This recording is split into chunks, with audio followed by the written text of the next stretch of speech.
Hi అండి అందరికీ. Morning పిల్లల లంచ్ బాక్స్లోకి ఎక్కువగా హడావిడి లేకుండా సింపుల్గా టేస్టీగా కుక్కర్లోనే పప్పు వంకాయ కర్రీని ఎలా తయారు చేసుకోవాలో చూద్దాం. ముందుగా స్టవ్ ఆన్ చేసి స్టవ్ మీద కుక్కర్ గిన్నె పెట్టి ఆయిల్ వేసుకోవాలి.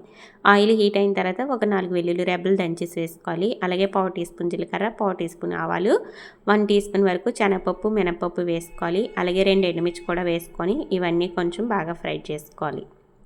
ఇవి కొంచెం ఫ్రై అయిన తర్వాత కొంచెం కరివేపాకు, అలాగే కారానికి సరిపడా పచ్చిమిర్చి వేసుకోవాలి. ఈ కర్రీలో కారం ఏమీ వేయకూడదు, పచ్చిమిర్చి కారానికి సరిపడా వేసుకుంటే టేస్ట్ బాగుంటుంది.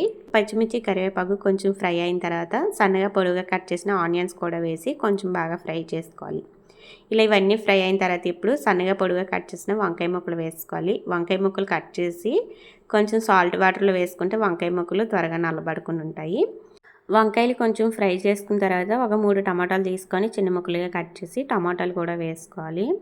టమాటాలు వేసుకొని ఒకసారి బాగా కలిపి ఇప్పుడు ఇందులో 1/2 టీ స్పూన్ పసుపు, రుచి సరిపడా సాల్ట్ వేసుకోవాలి. ఇలా సాల్ట్ పసుపు వేసుకోవడం వల్ల టమాటాలు అనేది త్వరగా ఫ్రై అవుతాయి. ఇలా టమాటాలు వంకాయలు కూడా ఈ విధంగా కొంచెం పచ్చివాసన లేకుండా బాగా ఫ్రై చేసుకోవాలి. ఇలా సాఫ్ట్గా ఫ్రై అయిన తర్వాత ఇప్పుడు కందిపప్పు తీసుకొని శుభ్రంగా 2 టైమ్స్ కడిగి కందిపప్పు వేసుకోవాలి. మీకు టైం ఉంటే కందిపప్పు ఒక 5 మినిట్స్ నానబెట్టి వేసుకున్నా పర్వాలేదు, త్వరగా ఉడుకుతుంది. కందిపప్పు వేసుకొని 1 నిమిషం పాటు ఇలా ఫ్రై చేసుకొని ఇప్పుడు మనం కందిపప్పు ఏ గ్లాస్తో తీసుకున్నామో సేమ్ అదే గ్లాస్తో 4 గ్లాసులు వాటర్ వేసుకోవాలి. ఇక నేను 1 గ్లాస్ కందిపప్పు తీసుకున్నాను. 1 గ్లాస్ కందిపప్పుకి 4 గ్లాసులు వాటర్ వేసుకున్నాను. వాటర్ వేసుకొని ఒకసారి మొత్తం బాగా కలిపి కుక్కర్ మూత పెట్టుకొని ఒక 4 to 5 విజిల్స్ వచ్చేంత వరకు వేయించుకోవాలి. 5 విజిల్స్ అయిన తర్వాత చూస్తే పప్పు అయితే మెత్తగా ఉడికిపోయింది. ఇప్పుడు పప్పు గుత్తితోని కొంచెం ఇలా మెత్తగా చేసుకోవాలి.